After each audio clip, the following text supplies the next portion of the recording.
isa sa atin.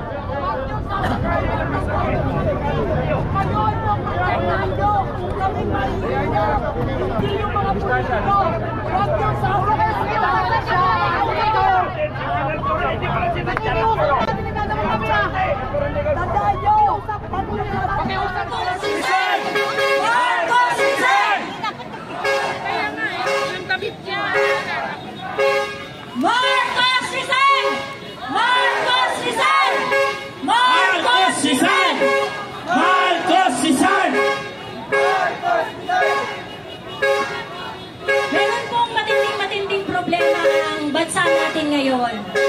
At sa dinami-dami ng ginagawa ng ating gobyerno, hindi nila makita kung ano yung solusyon. Siyempre, ang solusyon, tanggalin yung punot dulo ng problema dito sa bansa ko. And that is, mag-resign na si Bongbong Marcos. Wala siyang silbi, wala siyang dulot na maganda sa bansa natin. At ang lahat ng nararanasan natin ngayon, lalong-lalo na ang katakot-takot na korupsyon, ay pwedeng mapigil sana ng ating presidente. Kaso wala siyang ginawa. Napakaraming reason kung bakit dapat ipanawagan natin na mag-step down na si Bongbong Marcos. Unang-una, hindi niya kayang maging presidente. Tama? Inutil si Bongbong Marcos. Dahil sa totoo lang, pwedeng-pwede naman niya napigilan ang katsang-katebang korupsyon na nangyayari, pero wala siyang ginawa. At dahil dito, hindi natin mapigil na pagkumparahin kung papaano ginawa ni dating Pangulong Duterte na resolbahin ang mga problema ng bayan na sinasabi nila ngayon ang dami-dami daw kasalanan sa mundo. Lahat na lang ng kasalanan sa mundo binabato sa mga Duterte. Pero sila ngayon yung nasa pwesto at sila ngayon ang nasa harapan ng sangkaterbang problema, pero hindi nila hinaharap ang problema at itinuturo nila sa mga Duterte, lalong-lalo na kay dating Pangulong Rodrigo Roa Duterte. Hindi katanggap-tanggap to. At araw-araw na ginagawa ng Diyos, naghihirap ang mga kababayan natin, naghihirap ang mga kapwa natin Pilipino. At kung ano-anong distraction ang binibigay nila sa atin so that we are going to look the other way. Dinidistract nila tayo sa mga investigasyon kuno, dinidistract nila tayo sa mga kung ano-ano nilang mga pasirkus para malito tayo at ang dami-dami nagpapalito sa ating isipan at nilalayo nila yung isipan natin sa totoong problema. At ang isa lang gusto kong matandaan ng lahat na nakikinig ngayong gabi, huwag po tayong magsasawa dahil ang problema ay si Bongbong Marcos. Wala nang iba. Kung ginawa ni Bongbong Marcos, kasi pinagkatiwalaan natin siya Noong 2022, pinagkatiwalaan siya ng maraming Pilipino. Pagkakataon niya na to para baguhin ang nakasulat na mga sangkaterbang bagahe ng pamilyang Marcos. Opportunity ito na binigay sa kanya. Pero anong ginawa ni Bongbong Marcos?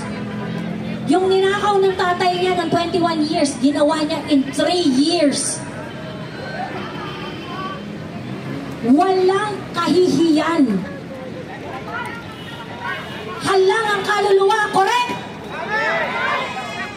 Kaya dapat lang na siya ay pababain na. Nararapat lang na, itigil na, sir, hindi niyo na kaya eh. Alis na kayo dyan, tangina nyo. Diba? Huwag yun ang pamagalin to. Ngayon, ang challenge po sa atin na nakakakita ng totoong problema, hindi bayad ng CIA, hindi bayad ng NET, mga lahat na lang dito, nagpunta kayo dito out of your own volition. Sarili ninyong pera, pinamasahin nyo papunta dito, tama? Tama! Tama! kasi hindi naman sila titigil sa pangungurakot eh. Huwag tayong panghinaan ng loob kasi hindi naman titigil yung mga yan. Makakapal ang mga mukha ng mga yan.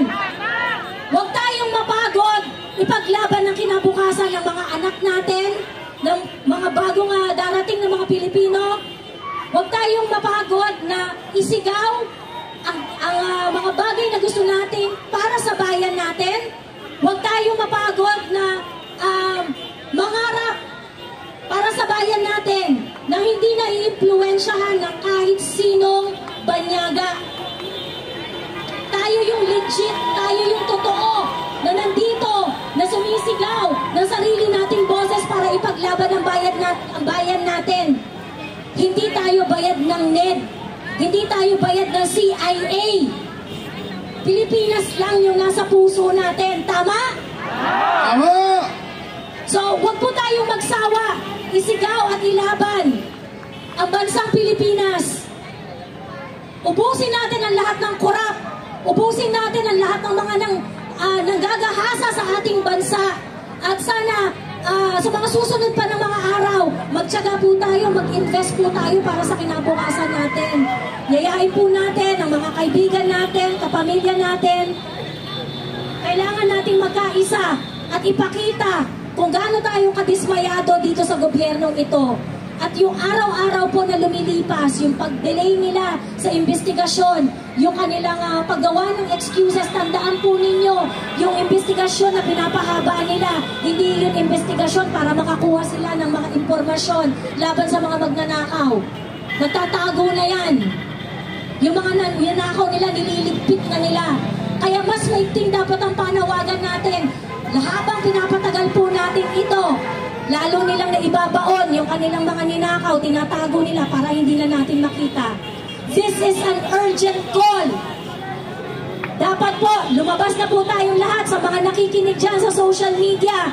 Kailangan po natin kumilos na. Iparating po natin dito sa gobyernong ito, hindi na tayo masaya. Naghihirap na po mga kababayan natin. Hirap na ang mga Pilipino. Hindi natin deserve ang ganitong klaseng gobyerno. Kailangan po i-address na natin to. Lumabas na po kayo at isigaw at ilaban ang kinabukasan ng ating bansa. Isigaw po natin at ipaalam po natin sa buong mundo na ito ang gusto natin. Marcos resign! Marcos resign! Marcos resign! Marcos resign! Maraming salamat po. Maraming salamat, Ma'am Joey Cruz.